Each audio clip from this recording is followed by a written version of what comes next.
capitalism. All of the gains in automation, it goes to the owner class. All you have to do is have everyone be an owner, and now suddenly any gain in automation is a gain for everybody. If you grow just one thing, it may not grow as well as if it grows with another thing. A good example of that is called the Three Sisters method of farming. There is definitely multi-apartment buildings or multi-families that do passive design. $100 million that they gave to Joe Rogan that they would kind of be out if they breach contract. Is that a bigger number? Or is 2 billion a bigger number? I don't know, Zach. It's a tough one. I It's know. really hard. And maybe comparing numbers is not Jeremy's strong suit. Gotta go kill a Jenny. I still don't think you should kill her. I don't think it's a good idea. It's a ghost, dude. Welcome back, everybody, to Bread Theory. So tonight we are getting back on the horse, back in the saddle, whatever you want to call it. We're continuing on, in any regard, with Howard Zinn's A People's History of the United States. We are just coming up to Chapter 8 tonight. We finished Chapter 7. Man, it must have been about 3 weeks ago now. And we are moving on to learning about land grabs in early America. That's what Zinn is covering in this chapter. Let's see. Anything to get out of the way before we start? As you may have noticed, we did not have a leftist karaoke night this month. That's because I was moving during that time, and it was Thanksgiving as well. That was the fourth Friday, or I guess that'd be a fourth Thursday, but still did not occur this month. But I do plan on having one in December. If there are any dates anyone would like to throw out for one, or at least days of the week that work best for people, let me know about it. Other than that, let's see, we will have Dan Platt, who was on the show last night, back on Sunday again. I'm covering some more videos. And tonight, once she gets ready, Amanda is going to be on the show to help me cover this first part of this chapter. I'm not sure how far we're going to get tonight, since I am starting a little bit later than I even planned on. But we'll do our best to cover some good ground. And as always, this is a place of learning, place of education. So the only bad question is one asked in bad faith. Stop. It's not gross. That cookie dough is good. I don't have any room. Amanda made cookies, and she gave me some cookie dough. I don't think I have nothing. And she is silly as ever. So, yeah, look forward to that a little bit later on in the program, whenever she gets her stuff together and gets ready to go. She'll be joining me here. We're in the new space finally, of our new apartment. I don't have a chair. Well, you're going to have to get a chair.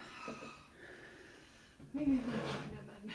Why not? Because my back hurts. Oh, I'm sorry. I can get up and get you a chair when you're ready. Alright, well, I'm going to go jump in the shower and then I'll be here. All right. BRB. So, anyway, I'm just going to pull up the stream on my phone so I can follow along with any comments as they come up. And we will get into le chapter. All right. So let's get into it. As always, we are using Audible Anarchist as our audiobook source. Probably help if I shared the screen so that you can see it and hear it as well. Might just help. I'll go ahead and turn the closed captionings on. Captionings, yes. That is the word I meant to use. So yeah, any questions you have, any comments, anytime you want to take a pause in the reading, let me know. Let me make sure I have it up to 1.5 speed, because that seems to work well for us. Or should we do 1.25? I think I usually do 1.25. We'll see if that's good enough. And if not, we'll kick it up even higher. All right, take it away. Audible Anarchist with Howard Zinn's People's History of the United States, Chapter 8. This one What is this one entitled? We take nothing by conquest, thank God. A very ironic title. Here we go. This recording is a product of Audio Anarchy. A People's History of the United States by Howard Zinn. Chapter 8. We take nothing by conquest, thank God.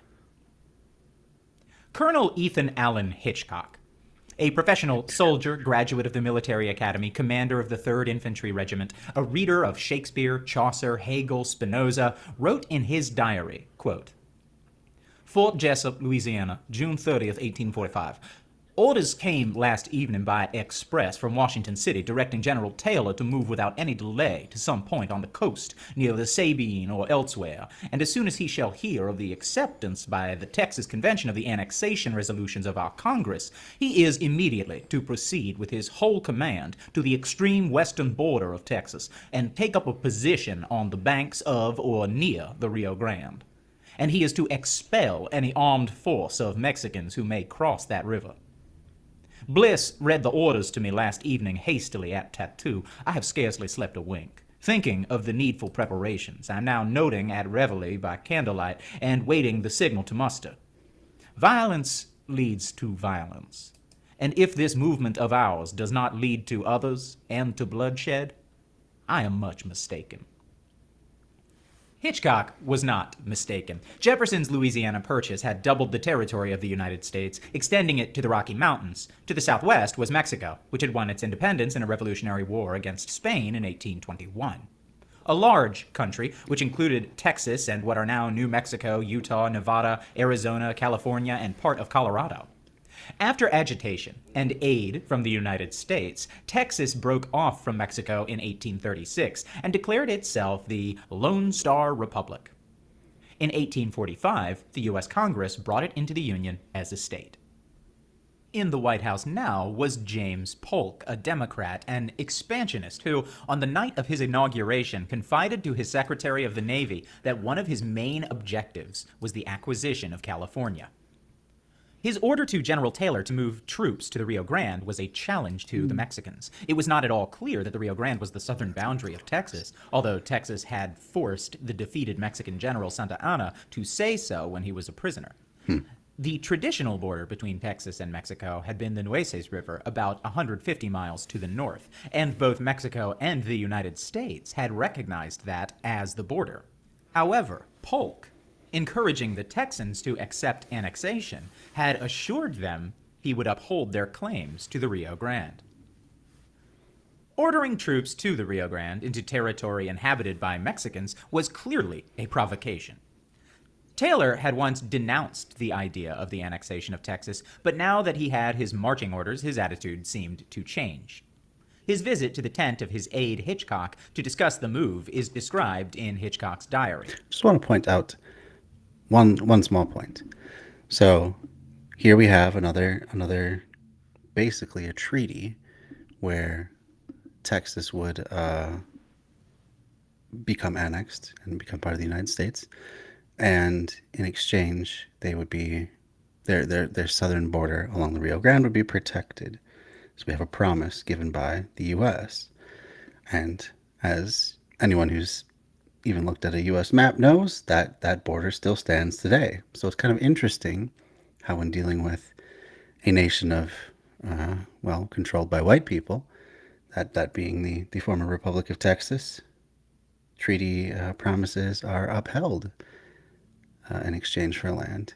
And yet we have seen time and time again that every single time that the U.S. has dealt with Native Americans, the promises are completely empty, and it's always just a little bit more, so on and so forth. But Texas somehow integrated very quickly and completely, and were not met with slaughter and genocide. Quote, he seems to have lost all respect for Mexican rights and is willing to be an instrument of Mr. Polk for pushing our boundary as far west as possible.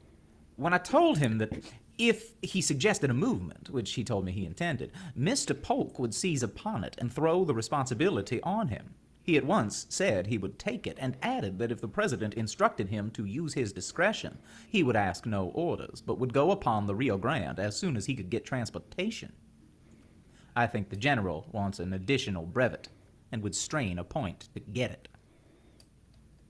Taylor moved his troops to Corpus Christi, Texas, just across the Nueces River, and waited further instructions.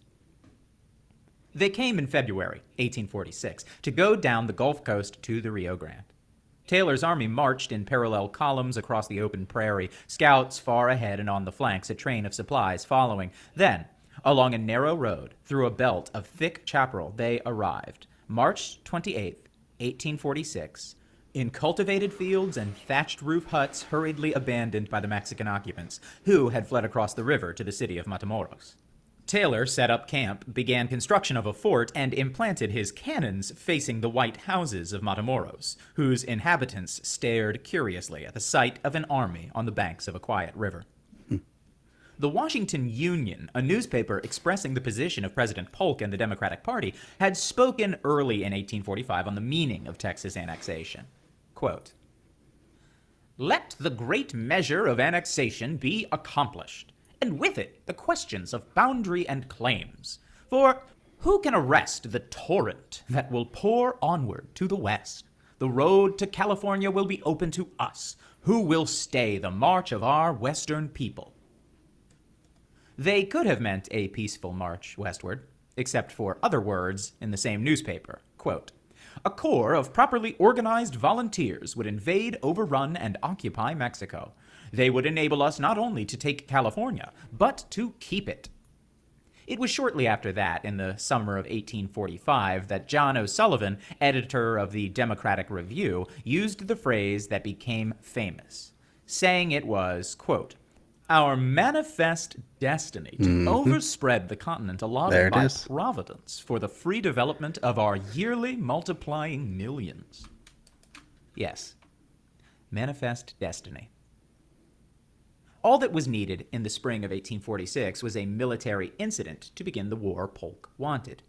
It came in April, when General Taylor's quartermaster, Colonel Cross, while riding up the Rio Grande, disappeared. His body was found 11 days later, his skull smashed by a heavy blow. It was assumed he had been killed by Mexican guerrillas crossing the river. In a solemn military ceremony visible to the Mexicans of Matamoros crowding onto the roofs of their houses across the Rio Grande, Cross was buried with a religious service and 3 volleys of rifle fire. The next day, April 25th, a patrol of Taylor's soldiers was surrounded and attacked by Mexicans and wiped out. 16 dead, others wounded, the rest captured. Taylor sent a message to the governors of Texas and Louisiana asking them to recruit 5,000 volunteers. He had been authorized to do this by the White House before he left for Texas, and he sent a dispatch to Polk. Quote, "Hostilities may now be considered." You all ready? All right. I will go get you a chair. So I'll be right back, folks. Don't go anywhere. And Amanda will be joining me as soon as I get back. Oof. Oh, my stomach. Oh.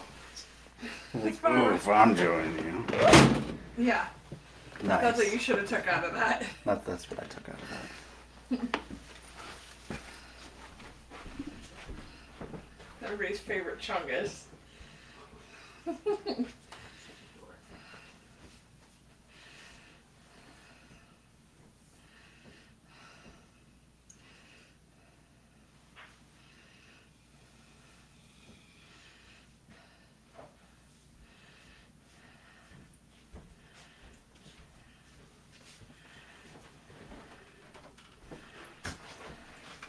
My chair or this chair? I prefer yours. We could switch though partway. Is it okay? Yeah.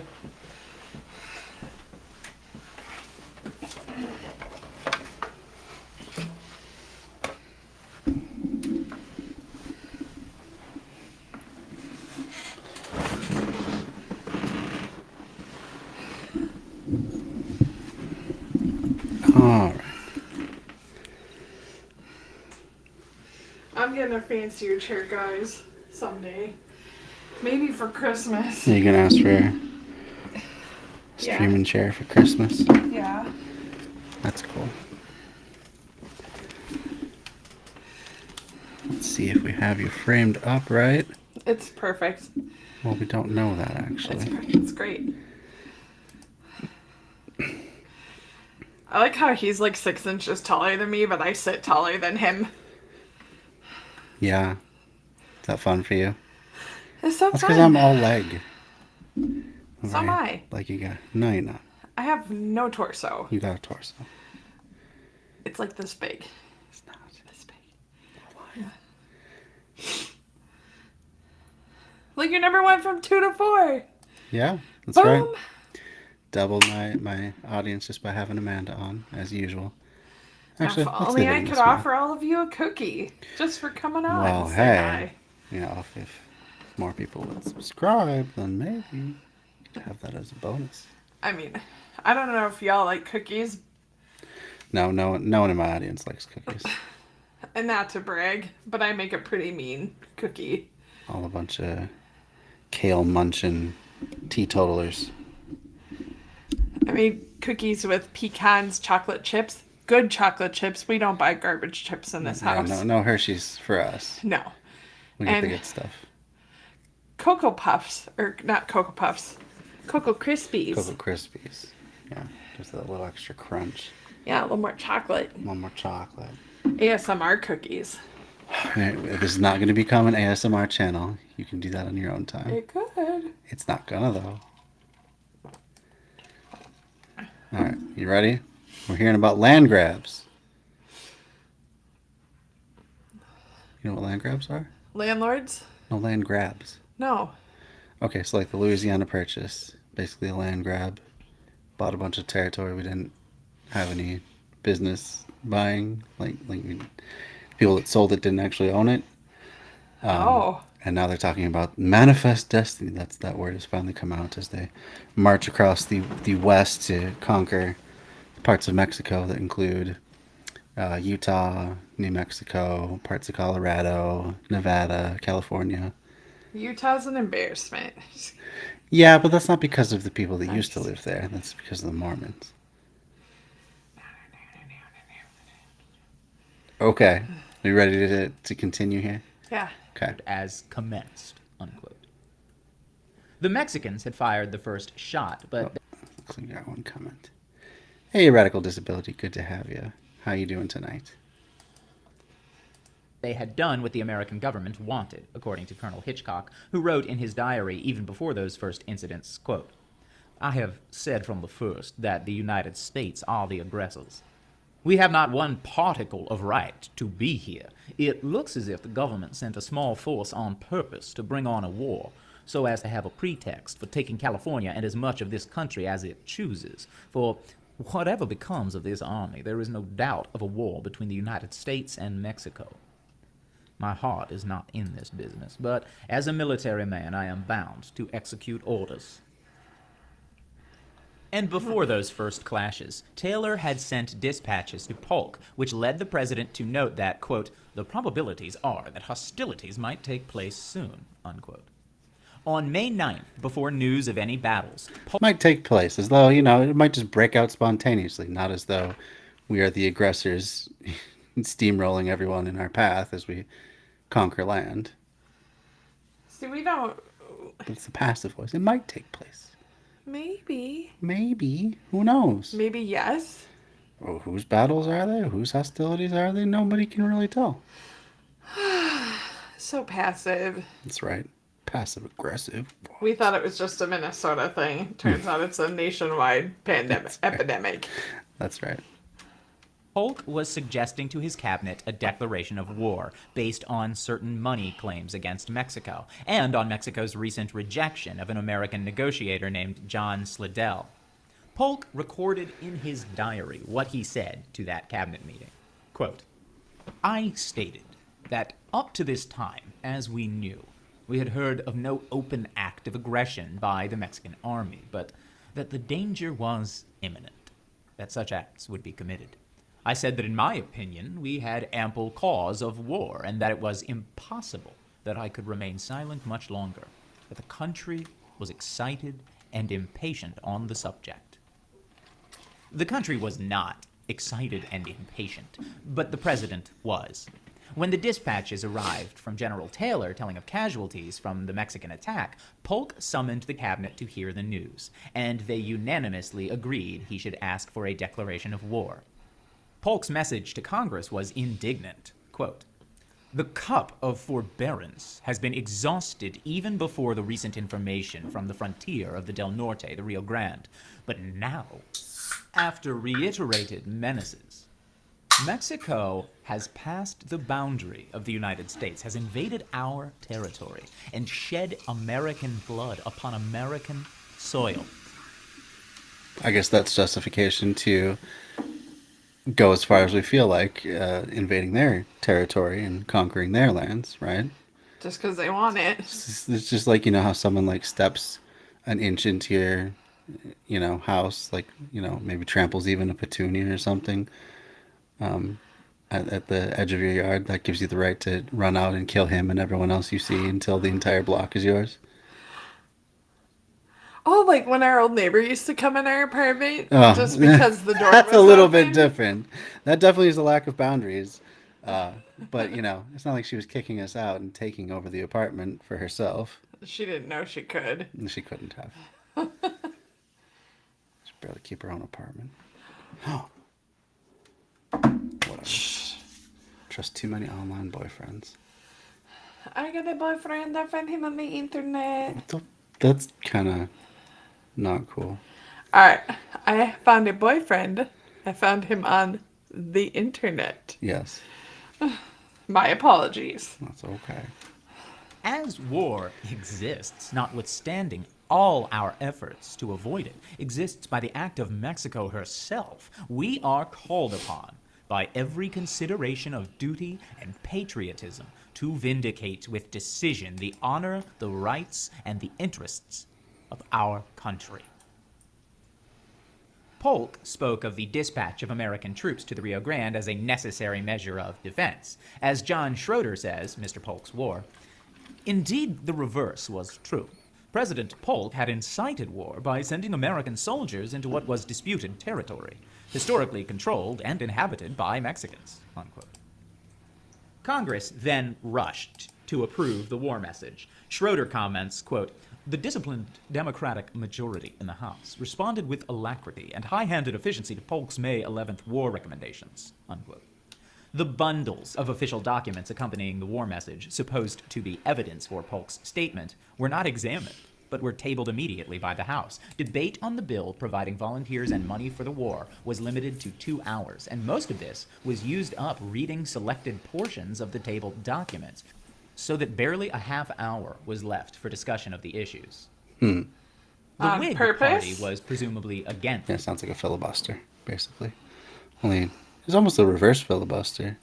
It's like eating up time in order to make sure that things pass quickly, rather than eating up time to make sure it doesn't pass. Interesting. It's the Billibuster. There you go. To the war in Mexico, but it was not against expansion. The Whigs wanted California, but preferred to do it without war. As Schroeder puts it, quote, "Theirs was a commercially oriented expansionism designed to secure frontage on the Pacific without recourse to war." Unquote. Also, they were not so powerfully against the military action that they would stop it by denying men and money for the operation. They did not want to risk the accusation that they were putting American soldiers in peril by depriving them of the materials necessary to fight. The result was that the Whigs joined Democrats in voting overwhelmingly for the war resolution, 174 to 14. The Wow. opposition was a small group of strongly anti-slavery Whigs, or, quote, "a little knot of ultraists," as one Massachusetts congressman who voted for the war measure put it. In the Senate, there was debate, but it was limited to one day, and the tactics of stampede were there repeated, according to historian Frederick Merck. I wonder. The war measure passed. If socialism ever became more of a thing in this country, if war would become less of a thing in this country, because I feel like war doesn't really help us at all ever, it just makes things worse for everybody. That is a difficult question. I would say hopefully it would lessen the amount of war because it would spread the power out. And generally, wars are fought over resources and to advance the interests of rich multinational capitalists. Right, but if there weren't those. So if there weren't those, presumably, if the workers are owning the means of production, then that would certainly lessen the war. I suppose you could have still a very large and powerful, say, worker-owned business that decided to do the same sort of colonial operations as capitalists do today. But then again, there would be more political tools to rein them in. When you're spreading out power more and more, it's harder for any one large and powerful bad actor to just swing their weight around and get their way entirely. Right, because it takes. They need to convince more others. Right. Or more. The more others. Other needs to More of the convince a other, lot sure. more. Yeah. A higher number of other people to get on board because things are more equitable. Yeah. But I mean, perhaps if it came to like some sort of a crisis, like an energy crisis, and it was framed in just such a way where it was, well, we can't all survive, it's going to be us or them, Ooh. then perhaps you could get enough people on board to go to war for resources. But my thought is that there would be much less war. That's what I would hope. Assuming, we're talking about getting to an actual form of socialism where people either have meaningful control over the state and the state administers the, controlling the means of production on behalf of the people who then can, take back power anytime they need to from bad actors, or even more directly, if the workers directly own the means of production. Yeah.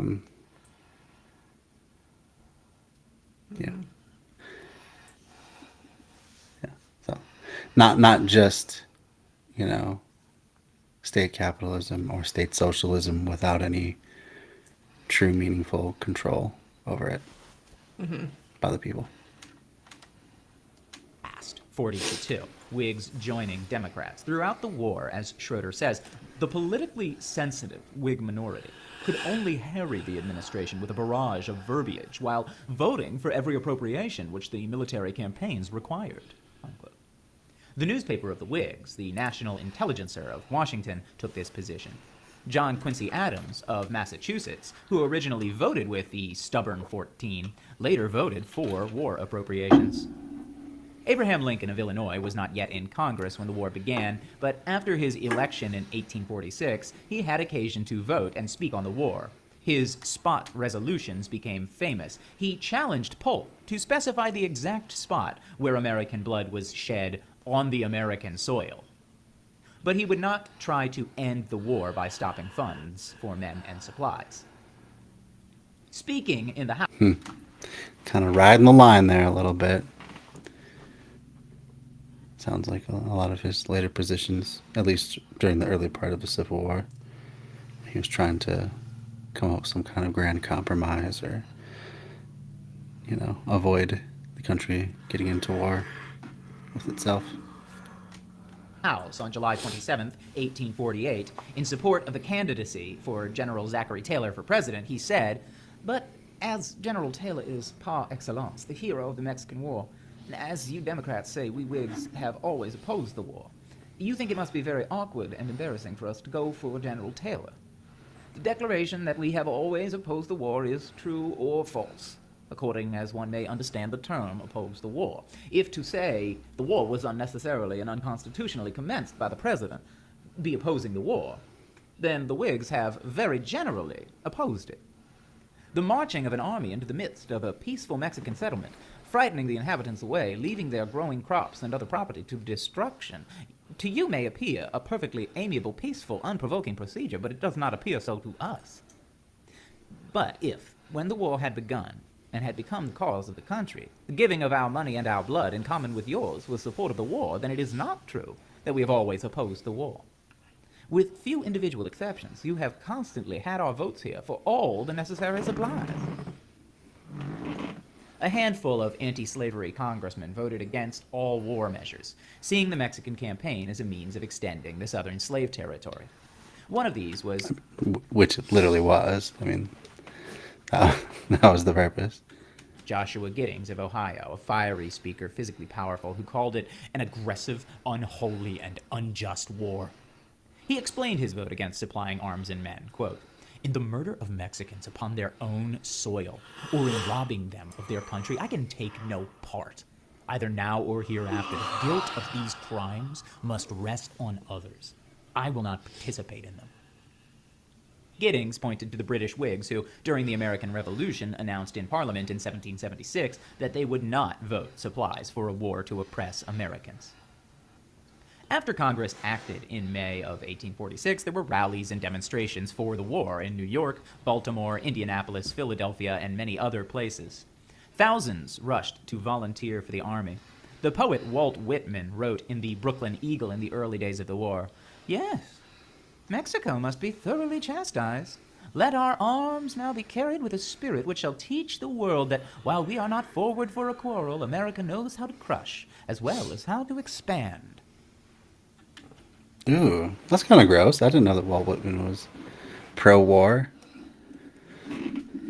pro-colonialism. I always thought better of him. I was reading about the American-Mexican War. Mm-hmm. I didn't realize 13,000 people were killed Yeah. all over Texas. Yep. Like, Yeah, after that slaughter at the Alamo of the Texas forces, yeah, they were pretty brutal in their retribution. I don't think he's actually covered that war, but sorry. that's okay. It's hard. Why are you playing with cookie dough? Why is cookie dough here? Because I was having it as a snack yesterday, but then I didn't eat it all and I didn't finish it. But it's got nothing to do with what we're doing. Come on.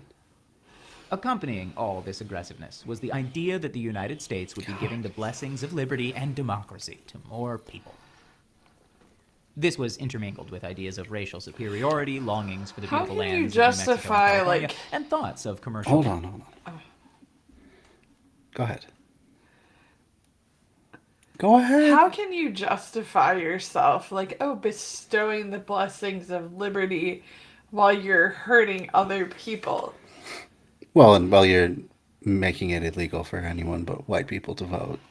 So, who are these people that the blessings of democracy and liberty are being bestowed upon? The future white people that will move there, I guess. I don't know. Nicely done. But yeah, very, very hypocritical and enterprise across anti what they actually are for. the Pacific. Speaking of California, the Illinois State Register asked, quote, "Shall this garden of beauty be suffered to lie dormant in its wild and useless luxuriance? Myriads of enterprising Americans would flock to its rich and inviting prairies. The hum of Anglo-American industry would be heard in its valleys. Cities would rise upon its plains and seacoast, and the resources and wealth of the nation would be increased in an incalculable degree." Oh, what a gross opinion, too. This, like, strictly utilitarian view that natural beauty and the cultures and peoples that occupy a place already are nothing. It's just wastelands of useless beauty and That's nature. silly. Yeah. The only way that it can be improved is to have industry thrust upon it. Unquote. The American Review talked of Mexicans yielding to, quote, "a superior population." insensibly oozing into her territories, changing her customs and outliving, outtrading, exterminating her weaker blood. The New York Herald was saying by 1847, the universal Yankee nation can regenerate and disenthrall the people of Mexico in a few years, and we believe it is a part of our destiny to civilize that beautiful country. Unquote. Oh, just the constant arrogance of, we have found the one and only way to live and have a civilization. So anyone that we conquer, well, they're better off because they'll have the benefits that we bestow upon them of civilization. So let's slaughter them. There's always that dichotomy of extreme bloodshed and violence and the push westward of civilization. Like, yeah, anyway, just continue. Oh. Okay. A letter appeared in the New York Journal of Commerce introducing God into the situation. Quote, the supreme ruler of the universe seems to interpose and aid the energy of man towards benefiting mankind. His interposition seems to me to be identified with the success of our arms.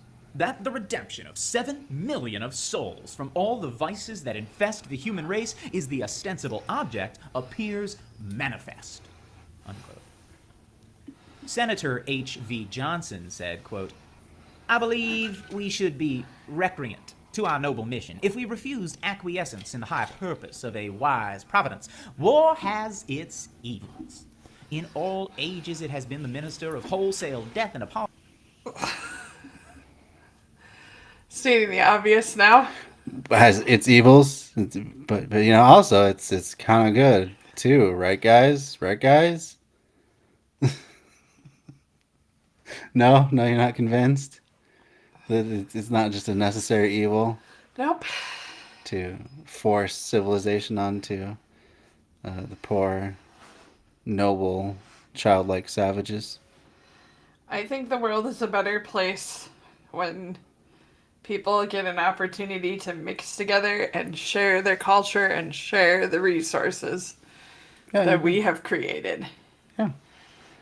Different cultures, different languages, they all represent different ways of thinking and different points of view. And like, there's no reason that anybody that works a certain kind of job shouldn't be able to afford the resource that they offer at that job or they create at that job. True. Like, True. Well, I mean, more than that, well, yeah. a say in how that entire company is run. But, Yes. But yeah, at a minimum, Right.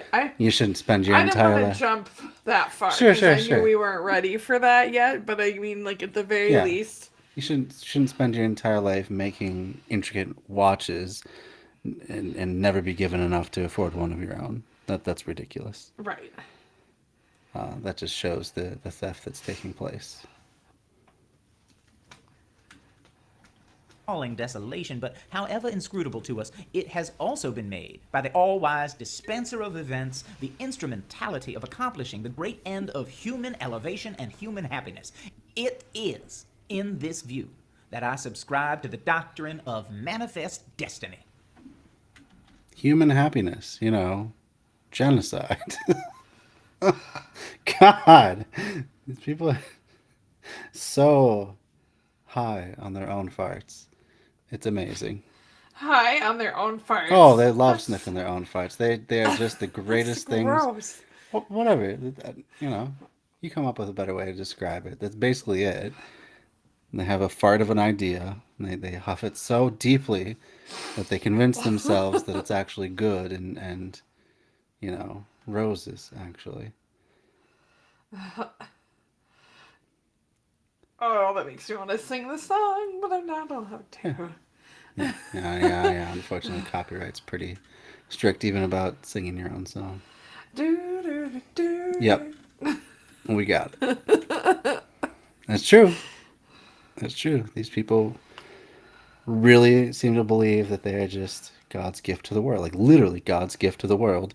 There to instill all of their wonders on everyone at the barrel of a gun. Who are you to crush someone's self-esteem? Yeah, well, Listen here, Hot Wheels. Hot Wheels. Okay. I think you're leading the way. Do they? That's where you're going with that? Did you not think it? Well, I got my daily exercise. I'm glad, at least for that.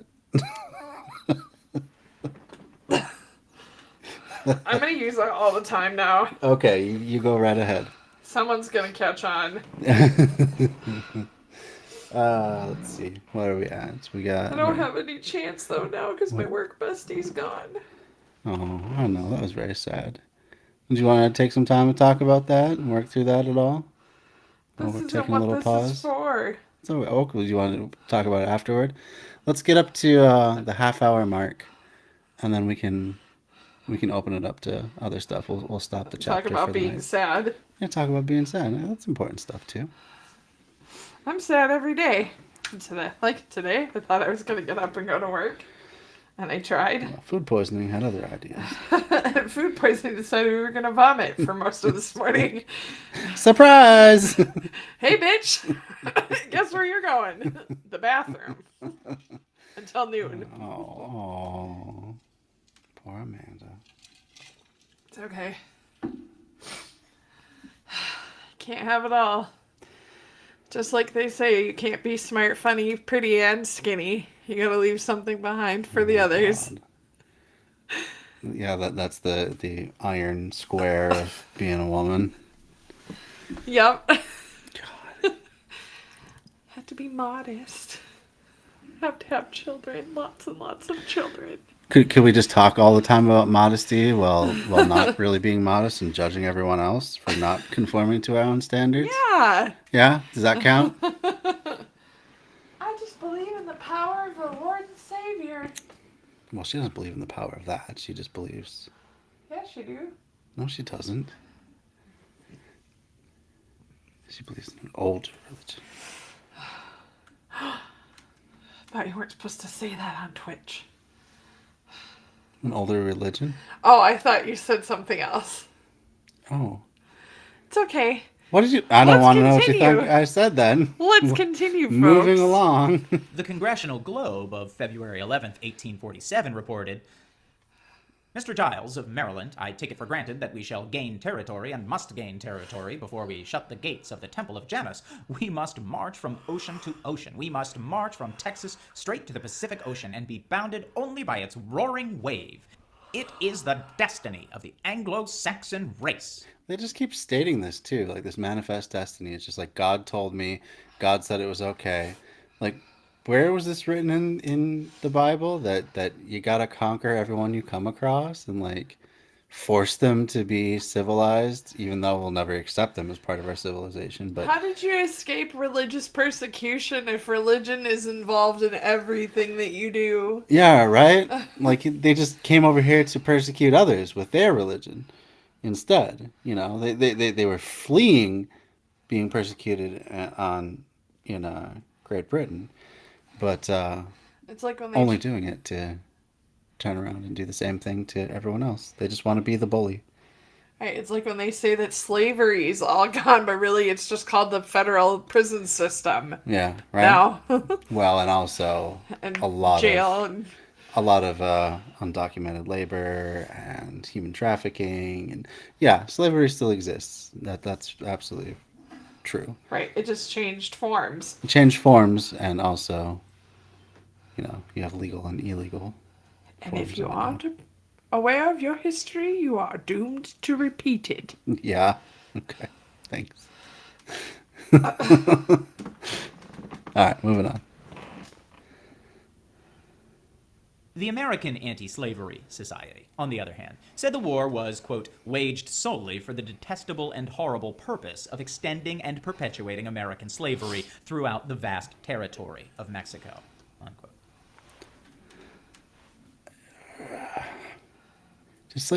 I don't remember. I'm gonna have to look it up now. Did slavery ever make it to any of those western states? I'm not sure.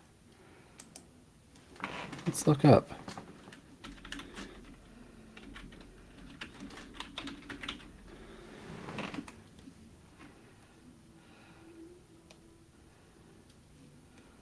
So we have some pictures here.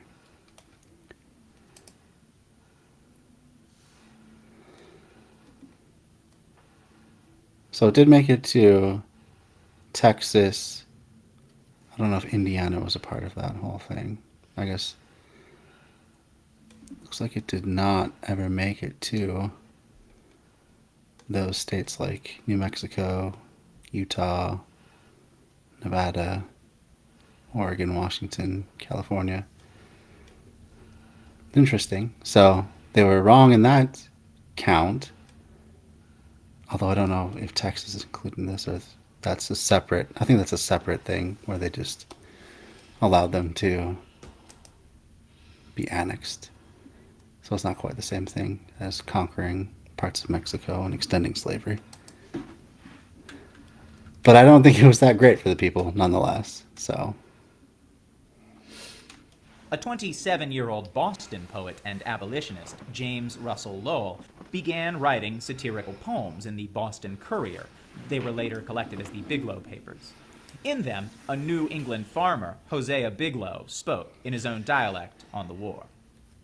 As for war, I call it murder. There you have it, plain and flat. I don't want to go no further than my testament for that.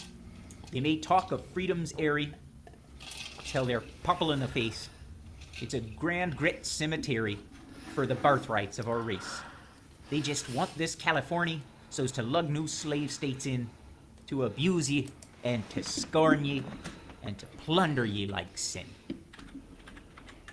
The war had barely begun, in the summer of 1846, when a writer, Henry David Thoreau, who lived in Concord, Massachusetts, refused to pay his Massachusetts poll tax, denouncing the Mexican War. He was put in jail and spent one night there. His friends, without his consent, paid his tax and he was released. 2 years later, he gave a lecture, Resistance to Civil Government, which was then printed as an essay, Civil Disobedience. Quote, "It is not desirable to cultivate a respect for the law, so much as for the right. Law never made man a whit more just, and by means of their respect..." So there we go. Looking to it a little further, there was, in fact, slave territories, including New Mexico territory, which would be Utah and New Mexico in present day, and then also Nevada. This is in 1858, so just 10 years later. So they, in fact, did extend slavery, even though they're not technical states at this point, just territories, but still. Interesting. So, yeah, I stand corrected. The abolitionists were right. This was used as a way to expand slavery in the U.S.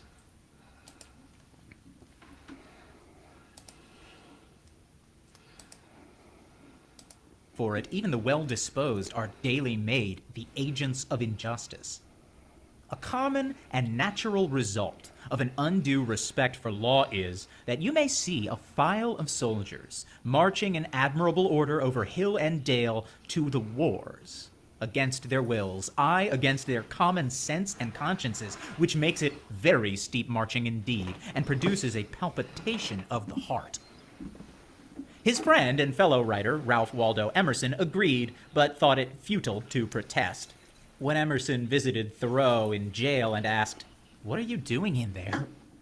it was reported that Thoreau replied, "What are you doing out there?" Funny, the audiobook reader couldn't stifle a laugh.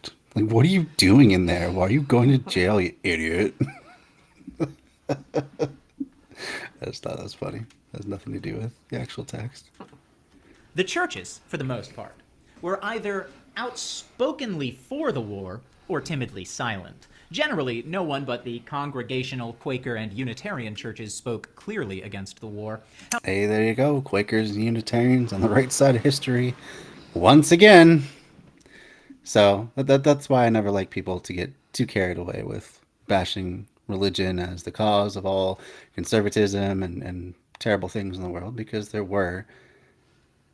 always been a small minority, but there's always those some that are on the very progressive edge, in the other direction, and doing things right. And usually in the U.S., it's the Quakers, and I guess sometimes the Unitarians as well. I like to, I don't like to paint religion with an entirely broad brush. See, I have a hard time. Well, not necessarily. I think religion is dangerous. Sure, it certainly can be. Getting any people to all agree to one thing and not, and having not questioning it be built into a lot of the teachings. Yeah, that can be a very dangerous thing for sure. That's just not like how I was raised. It Hmm. was very much, if you can't ask questions, you should leave. Yeah. Because Yeah. if they're not going to respond, or they can't justify or explain things to you, Explain them plainly and in a way right. that you can understand, then yeah, they got a lot of bullshit that's undergirding their justification for the current hierarchy and power dynamics. Yeah. However, one Baptist minister, the Reverend Francis Wayland, president of Brown University, gave 3 sermons in the university chapel in which he said that only wars of self-defense were just.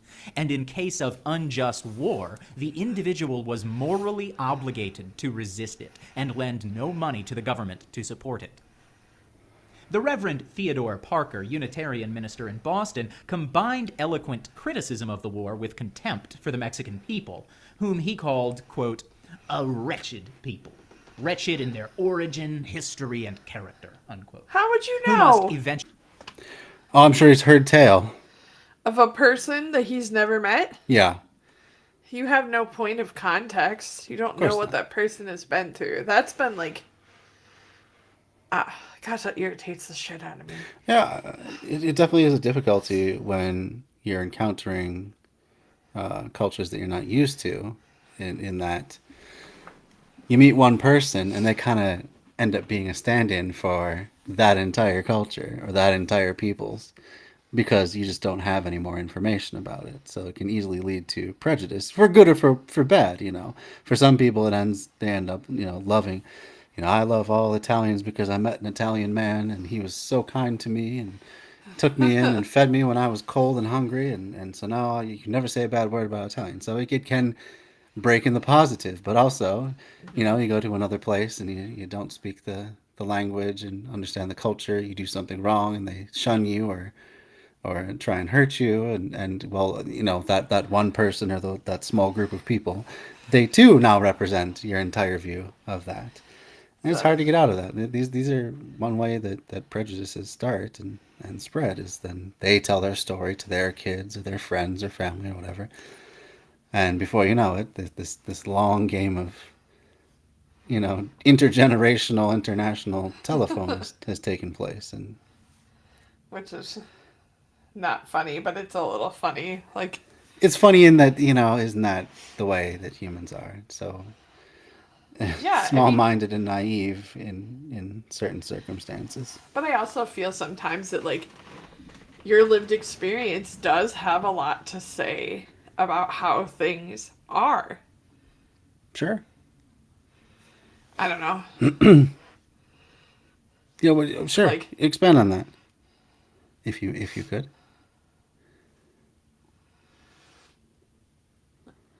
Like, as a woman, Mm-hmm. I get spoken over often, Mm-hmm. discounted often. Right.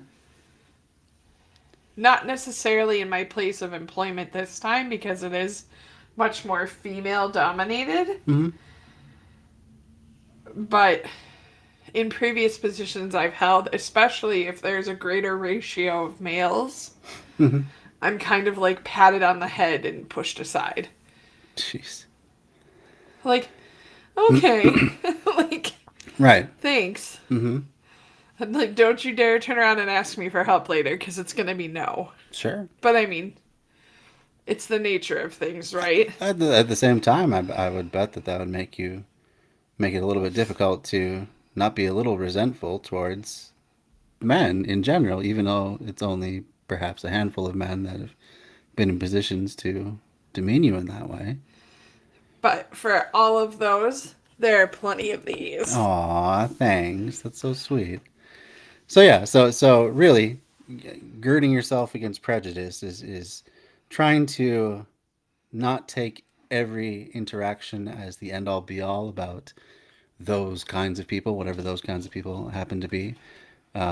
Just keep your mind just a little bit open. Know that perhaps they don't, that in all likelihood, they are not the average or the representative of the entirety of the whole. So that when you do come into those counterexamples, you can actually embrace them and instead of just being closed off. Like, you could have just closed yourself off to men entirely, and then we never would have met, and that would have sucked. But you didn't. So you managed to stay open-minded even just a little bit. So I think that's a good way to do things. Right. Cool. All right, let's move on. We're almost actually give way as end of the Indians session. did. Yes, the United States should expand, he said, but not by war, rather by the power of ideas, the pressure of her commerce, by, quote, the steady advance of a superior race, with superior ideas and a better civilization. Oh, just white supremacy.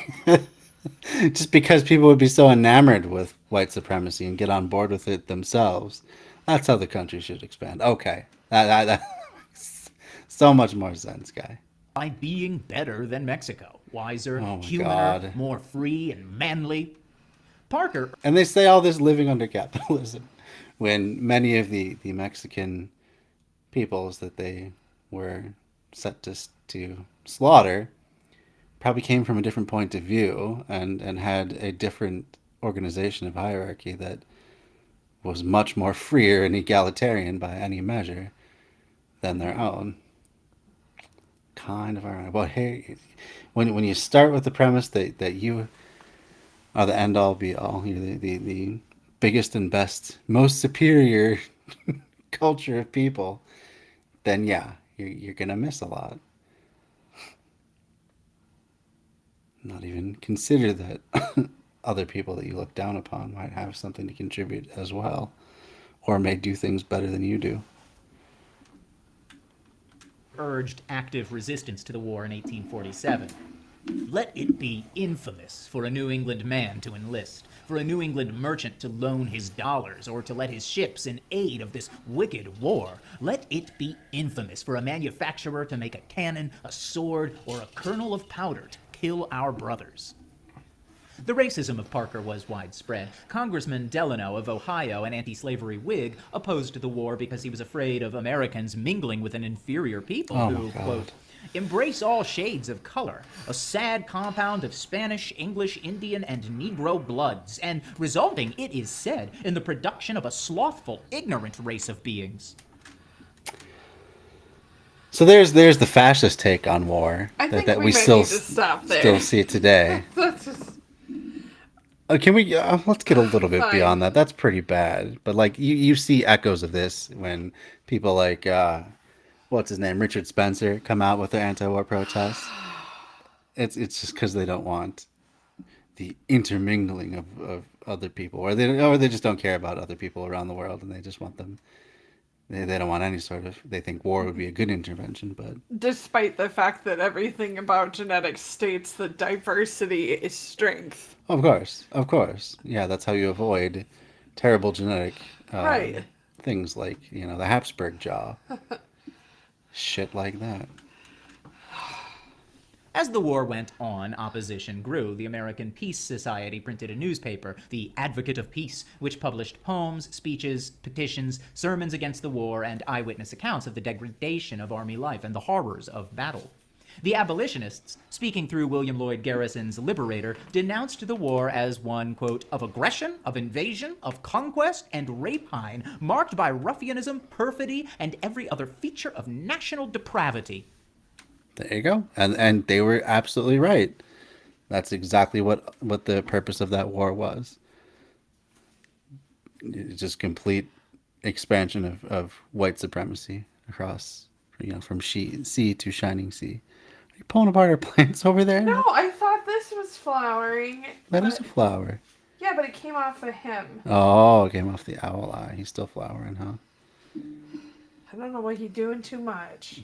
Okay. Anyway, 2 more minutes. 2 more minutes. Can you hang in there? Yeah. You're just gonna get distracted by your Considering the gardening. strenuous efforts of the nation's leaders to build patriotic You should support, show them. the It's amount quite of open beautiful. dissent and criticisms was remarkable. Yeah. Anti-war meetings took place Maybe I in will. spite of attacks by Oh, patriotic well, let's get through mobs. this first. Then we can As open the things army up moved to. closer to Mexico City, other the stuff. liberator daringly declared its wishes for the defeat of the American forces. Quote, "Every lover of freedom and humanity throughout the world must wish them, the Mexicans, the most triumphant success.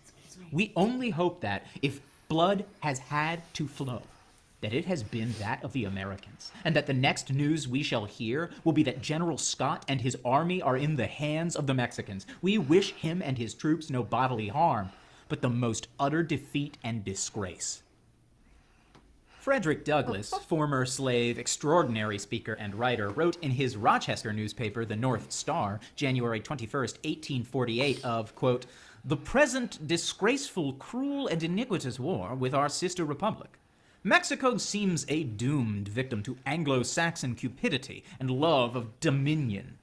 Douglass was scornful of the unwillingness of opponents of the war to take real action. Even the abolitionists kept paying their taxes. Quote, "The determination of our slaveholding president to prosecute the war and the Imagine if we probability just of quit his paying our success taxes in because wringing..." we don't care for the way our tax dollars are being used. Yeah. Yeah, I can definitely hear that argument. And, by far the largest chunk of discretionary spending goes to the U.S. war machine, the largest, most expensive war machine that there has ever been. Need it. It's important. Yeah. I'm sure, we're going to get invaded by Canada or Mexico the minute we stop pumping nearly $1 trillion into the war effort every year. Canada. Canada don't care what we're doing. I mean, they do, in that it affects them a lot because they're a much smaller country. But Really? yeah, they're only like, what are they, like 80 million? Let's look up population of Canada. I think you need a flower for your hat. No thanks. No thanks. No thanks. This came out from my owl eye, folks. Yeah, makes pretty cool flowers. You can see why it's called owl eye too, because don't those look like the little wispy? They're not real eyebrows, but they look like eyebrow feathers on an owl, right? This? Yeah, doesn't it? No. Yeah, like the little wispy things that come up. Maybe in a cartoon owl. Okay, I'm gonna pull up a picture of an owl after this. Woohoo! You guys see what Jeez. an owl looks like? Obviously, you're a moron. You have no idea. Yeah, so Canada just hovers under 40 million people. All right. I was right. You Now I'm gonna be right about owls. Let's look it up. You're really dazzling them there, bud. Now I'm gonna be right about this. Yeah, see, look at this. Look at those tufts. Eyebrow feathers. Yeah. I think those are its ears. Well, I'm saying, yeah, it's not really an eyebrow. It's feathers, but, which one are you? Oh, isn't Looks that like- desert owl? Looks like you did a bad. Oh, yeah, he looks guilty. Yeah. No, I didn't do it. Look at that. That's kind of similar. All Huh? right. Huh? Okay. All right, folks. 2 for 2. All right. We've reached the 30-minute mark. We will finish this thought, or this paragraph, and then we will call it quits for the night. From the people, men and money to carry it on is made evident, rather than doubtful, by the puny opposition arrayed against him. No politician of any considerable distinction or eminence seems willing to hazard his popularity with his party by an open and unqualified disapprobation of the war. Chilly. None seem willing to take their stand for peace at all risks, and all seem willing that the war should be carried on in some form or other. Huh. Where was popular? Okay. That's a good place to leave it for tonight. Sorry, I was so You, distracted. you know, you can hear all that tapping through the microphone and stuff when you're doing it on the desk. Okay. I'm very sorry. All right. Do you wanna hold up the plants one by one, or should we? You decide. This is your show. All right. I guess we can move the camera a little bit. I'll turn my camera on. There. I have shorts on. Yes. It's not naked. Not violating TOS. So you want to point out which is which? Probably be helpful if I just held them up. Okay. This is Justina, I think. Yeah. He's always kind of leaning towards the light. Yeah, Keep having to turn him around. he's kind of lazy. Yeah, he just kind of. That's about the size he's been for quite some time now. Are you kidding me? He's gotten quite big. You think? Yes. Okay. It's okay, buddy. He wants to discount you. You don't have to take it. Yeah, you can't grow bigger. Rude. Oh, you got some dead leaves.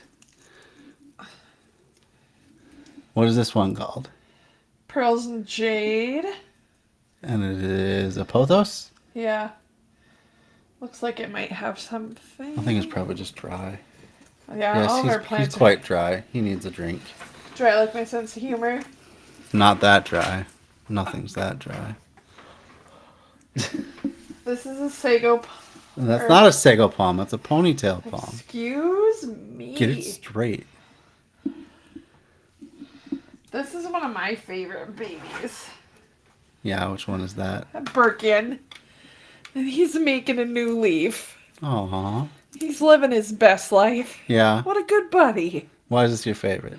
Because he's got stripes. Yeah, like a lot of different color variation too. I love him. It's very beautiful. Thunk. What's this one? Mini ZZ. ZZ Top plant. Yeah, this is ZZ Top. This is our plant sharp dressed man. Oh my god, fine. There's a cuter one of him in the living room. That's a Raven ZZ. Highly recommend it.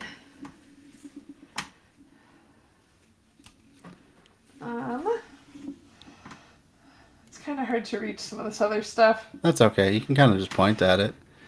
This way over here in the crusty pot, that's a... I don't know if he's the Thanksgiving cactus or a Christmas cactus. He might be Jewish. He's starting to bloom now. He's blooming now. It could be a Hanukkah cactus, He might be Jewish. which is fine. This is yeah. He Just can living his life. he can bloom whenever the fuck he wants to. He don't Yeah. answer to nobody. Oh, and this is a Tenanthe lubercinia. What part of the prayer plant family? Prayer plant. It's funny you got that Latin name out, no problem at all, but then you speak English words. It's just like blah, blah, My blah. brain doesn't shift that fast, or my mouth can't catch up with my brain. Sure. Anyway, a prayer plant. The leaves go up at night and then Yeah. they fall. Very cool. They photophilic. I'm gonna get back to you about that. I don't know. Photophilic sounds like the right word. Likes the light. Yeah, he does daytime, nighttime stuff. Hold these for me. There's one I know you're pretty proud of over here. Oh yeah. I hate to rob you of an opportunity. Yeah. So this little nugget Oh yeah. was. He started out as a this tiny big. little nub. He fell off another one. He's got a friend in there now too. Yeah. A little burrow tail. Man, those burrow tails, their little leaves drop off so easy. We have them in quite a few pots. Yeah, sorry about that. But you forgot to tell what that one was called. Shrek ear. Yeah. Let's hold up to the camera more so you can see it. I don't know if you can see it that well, but it does kind of look like the ear of Shrek. Kind of open tube. It's a succulent, Yeah. which I'm sure some of you are familiar with succulents, but I think they look rather chewy. I know. Oh man. I bet there's a name for that where you have a compulsion to I want to don't eat do succulents. it. I know you don't, but I'm just saying there probably is a name for it. Probably called crazy. Okay, you missed the big one in the white and blue pot on the top next to ponytail. Oh, that's a rubber tree.